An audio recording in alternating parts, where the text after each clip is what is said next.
അല്ല അങ്ങനെയാ, വീട്ടിൽ അങ്ങനെയല്ല. ഞാൻ പറഞ്ഞില്ലേ, വീട്ടിലെ കാര്യങ്ങളിൽ ആള് എപ്പോഴും ഒരു എന്താ പറയാ, വീട്ടിലെ എല്ലാ കാര്യങ്ങളും കൂടുതലും തീരുമാനിക്കുന്നത് ഞാനും രാഹുൽചേട്ടനും അമ്മയും ഒക്കെ കൂടി ചേർന്നിട്ടാണ്.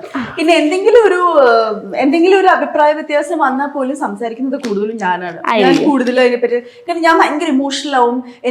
എനിക്ക് ഞാൻ പറയുന്ന പോയിന്റ് സ്ഥാപിക്കണം എന്നൊക്കെ ആഗ്രഹമുണ്ട്. ചേട്ടൻ അങ്ങനെ ഒരു ആഗ്രഹവും ഇല്ല. ചേട്ടൻ പറഞ്ഞ എന്തെങ്കിലും ആയിക്കോട്ടെ എന്നാണ് ചേട്ടൻ. അല്ലാണ്ട് ഒരു പിന്നെ ചേട്ടന്റെ അഭിപ്രായം നമുക്ക് ഒരിക്കലും മാറ്റാൻ പറ്റില്ല. ഞാൻ എത്ര തർക്കിച്ചാലും മാറ്റാൻ പറ്റില്ല എന്ന് എനിക്ക് മനസ്സിലായി. അതുകൊണ്ട് ഈ അടുത്തിടയ്ക്കായിട്ട് ഞാൻ തർക്കിക്കാറില്ല.